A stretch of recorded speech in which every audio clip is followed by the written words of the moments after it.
number 16. A small business had just 12 employees when they opened their doors, but have been adding employees at the rate of 4 per month since then. Write a linear equation that describes the number of employees in terms of the number of months after the company was founded. Well, I am going to let E stand for the number of employees. I'm going to let M represent the number of months. And in this scenario, it seems like the number of employees would depend on how many months it's been since the beginning of this problem. So that means I will have E equals, well, how many employees did we start with? 12. Now, is he adding or subtracting employees? Adding at the rate of 4 per month since then. So 4 times every month. Okay, they asked what are the slope and y-intercept. Well, remember, since the slope is the rate of change, our slope is going to be 4. So 4 new employees for every month. And what is the y-intercept? Well, wouldn't that be the starting point in this scenario? So the y-intercept would be 0, 12. At 0 months, there were 12 employees.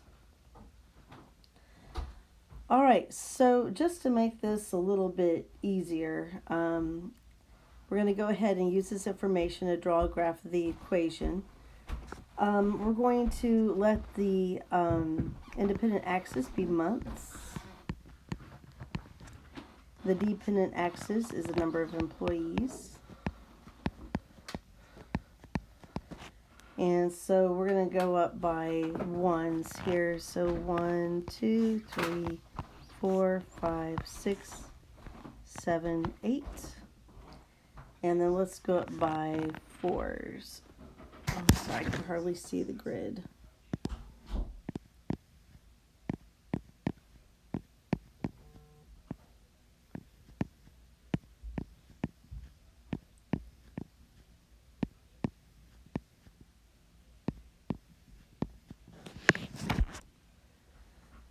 Okay, so we started 0, 12.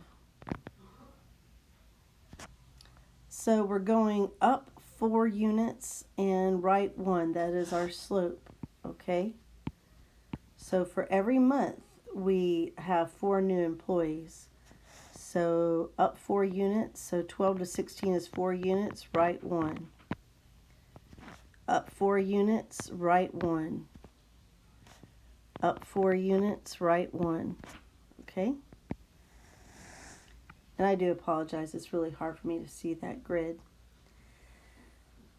Now, on the next page, we're going to have a little bit more practice with graphing using the slope. It won't be in any context for us, but this is what some of you may be used to when you first learn how to graph points using the slope-intercept form when you're in your K through 12 education.